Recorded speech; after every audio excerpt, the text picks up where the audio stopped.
Halo teman-teman, ketemu lagi dengan saya Bidung. Dalam video kali ini kita akan memberikan tips bagaimana cara aplikasi Gibberellin acid pada tanaman anggur berjenis harol.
Harol adalah anggur hijau dengan karakteristik muskat kuat ya.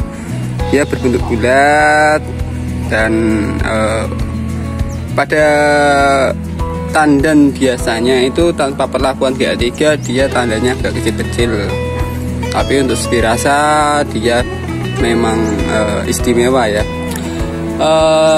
Kali ini kita akan memberikan tips bagaimana teman-teman agar supayanya bisa memaksimalkan potensi tandan harol biar dia bisa memperoleh kondisi maksimalnya. Harol adalah salah satu anggur dengan tingkat responsif terhadap GA3 itu agak kurang ya. Maka dari itu harol harus dilakukan pemberian GA3 agak berbeda daripada varietas lainnya. Untuk harol biasanya saya menggunakan GA3 di 20 ppm. Untuk varietas-varietas yang lain di 20 ppm itu kondisinya malah tidak bagus. Dia rata-rata di 8 sampai 15 ppm itu paling maksimal. Tapi untuk rata-ratanya itu di 10 ppm sudah bagus. Tapi kondisi harol tidak seperti itu. Dia lebih bagus di 20 ppm. Nanti dalam satu video ini kita akan update sampai dia panjang benar. Kondisi tanaman atau tajuk harol saat ini itu seperti ini ya. Dia menempel pada rostok CN. Kondisinya tiap tunas itu membawa bunga. Ya, ini kondisi harol. Pemberian GA3 pada harol itu paling bagus di bunga fase awal seperti ini. Lihat, dia baru bud break, sudah kelihatan pintil bunganya, dan ini saat yang paling tepat untuk teman-teman melakukan aplikasi GA3 tahap pertama. Karena nanti untuk harol ini kita akan memberikan aplikasi GA3 selama 2 kali sebelum dia full bloom atau polinasi. Pertama seperti ini, kita beri di 20 ppm. Ini sudah saya siapkan seperti biasa, ini 20 ppm. seperti biasa kita tidak melakukan sistem celup, kita spray 20 ppm GA3, kita cuman modal spray seperti ini.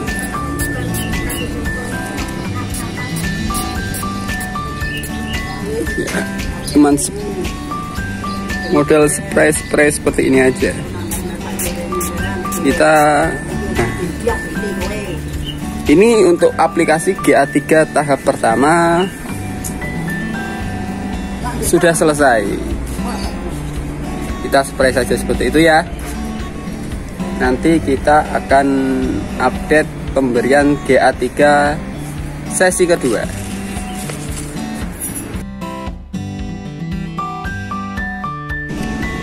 Pemberian GA3 tahap kedua pada harol agar potensi bunga harol itu bisa dimaksimalkan itu segini ya.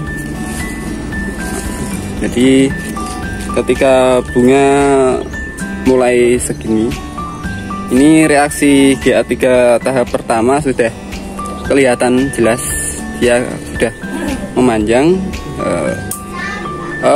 Kita akan melakukan pengaplikasian GA3 tahap kedua.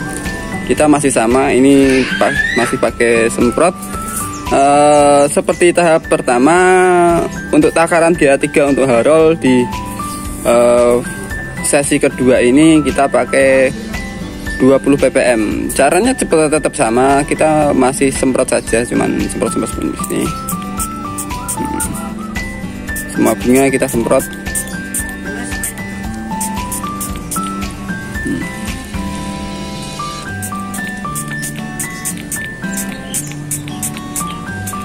Semprot seperti ini.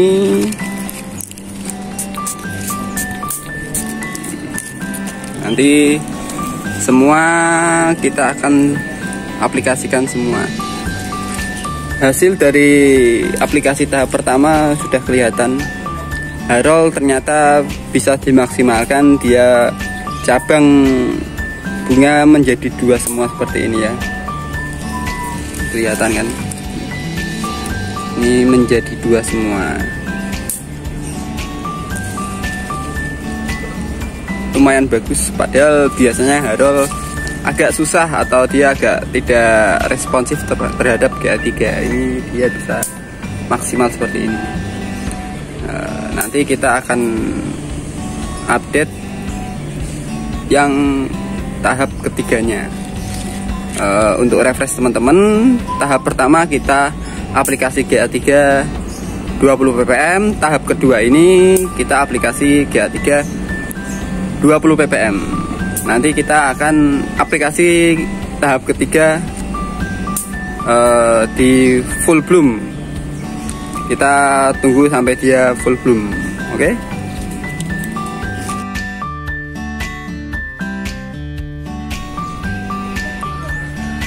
Fase ketiga adalah pemberian CPPU pada tandan buah. Pemberian CPPU itu yang paling tepat menurut saya itu ketika bunga setelah polinasi seperti ini ya. Dia selesai polinasi, akhirnya tangkai mahkota bunga itu dia mulai mengering. Itu saat yang tepat untuk kita melakukan penyemprotan CPPU. Fungsi penyemprotan CPPU itu untuk memperkuat beri agar dia menempel pada tangkai buah. Pemberian GA3 2 kali atau pemberian GA3 yang dimaksimalkan itu efek tidak bagusnya itu dia ketika fase ini mudah rontok. Akhirnya untuk menanggulangi itu kita akan memperkuat cengkraman atau penempelan beri ke tangkai buah itu dengan pemberian CPPU. Fase seperti ini ya, bisa dilihat ya. Setelah penyerbukan.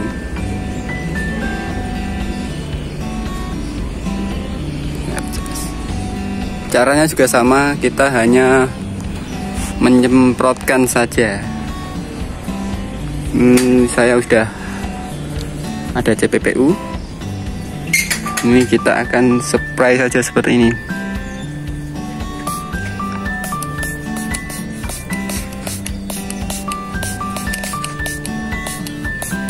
Ya, kita cuman spray seperti itu aja ya.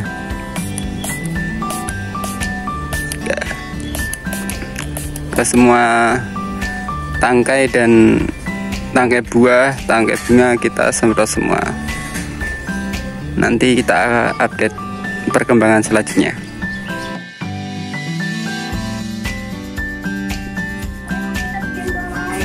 Hasil metode pemaksimalan harol itu seperti ini ya. Hasilnya bagaimana? Menurut saya ini gagal karena kita salah aplikasi pada fase ketiganya. Jadi penggunaan CPPU pada harol ternyata tidak seperti penggunaan CPPU pada varietas yang lain. Ini faktor kegagalannya itu ada di fase ketiganya ya, bukan pertama atau kedua. Pertama kedua udah bagus ya, bisa memanjang, bisa maksimal. Cuman aplikasi CPPU-nya itu kita salah waktu. Di harol di musim penghujan itu setelah full bloom kita sudah aplikasi hasilnya maksimal sangat bagus. Cuman ini di musim kemarau setelah full bloom kita aplikasi CPPU itu hasilnya kok malah seperti ini. Dia tidak bisa maksimal. Tandan yang awalnya bagus itu malah kayak gini. Terus beri tidak bisa serempak, besarnya kondisinya kayak gini. Ini hitungan saya juga gagal ya, cuman tidak apa-apa. Ini pengalaman buat saya dan teman-teman semuanya. Untuk aplikasi CPPU pada harol itu sebaiknya ketika sudah beri set saja. Ketika dia beri set, ini saya ada satu contoh.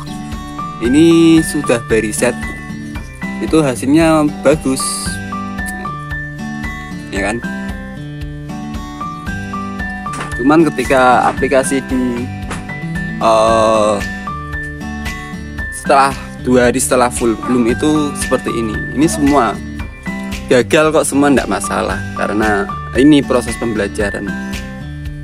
Ini kita aplikasi 2 hari setelah full bloom. Itu besar berinya tidak merata, dia tidak berkembang secara sempurna. Mungkin proses polinasinya belum bekerja maksimal, atau mungkin masih banyak bunga yang belum terpolinasi, akhirnya hasilnya seperti ini. Ini berbeda dengan varietas yang lain ya. Di sini ada juga, ini ada ini Livia pohon yang sama, kita sambung di banyak varietas juga ya. Ini yang bagus. Cuman memang ketika ini kita semprot CPPU di lebih awal, hasilnya juga jelek. Ini apa? Bunga satu batang ya. Ini bunga satu, ini bunga dua. Ini hasilnya bagus seperti ini. Namun yang sini kok bisa tidak maksimal seperti ini ya? Karena timing penggunaan CPPU-nya yang tidak tepat. Fase pertama bagus, fase kedua bagus, fase ketiga penggunaan CPPU-nya kita kurang tepat waktunya. Maka dari itu, untuk teman-teman yang pengen mencoba teknik ini di fase yang ketiga, sebaiknya penyemprotan itu sudah diberi set atau sudah kelihatan pintil berinya. Nanti dia hasilnya akan maksimal seperti ini. Kalau terlalu dini penyemprotannya, itu hasilnya seperti ini. sama seperti tandan harol yang ada pada kami. Ini sayangnya ini semuanya saya aplikasikan di fase yang sama, jadi hasilnya kurang maksimal ya. Padahal ini harol buahnya banyak, cuman seperti ini. Mungkin gitu aja, ini sekedar share pembelajaran kita bareng-bareng. Semoga saja teman-teman tidak melakukan hal yang sama atau melakukan kesalahan yang sama seperti yang kami lakukan. Ingat, perlu diingat lagi, fase 1, fase 2 itu sudah bagus. Cuman pemberian CPPU harus hati-hati, penggunaan CPPU harus hati-hati agar supayanya nanti bunga teman-teman atau buah teman-teman bisa maksimal. Gitu aja, sekian dari kami. Semoga saja informasi ini bermanfaat untuk teman-teman. Sampai jumpa di video selanjutnya. Terima kasih.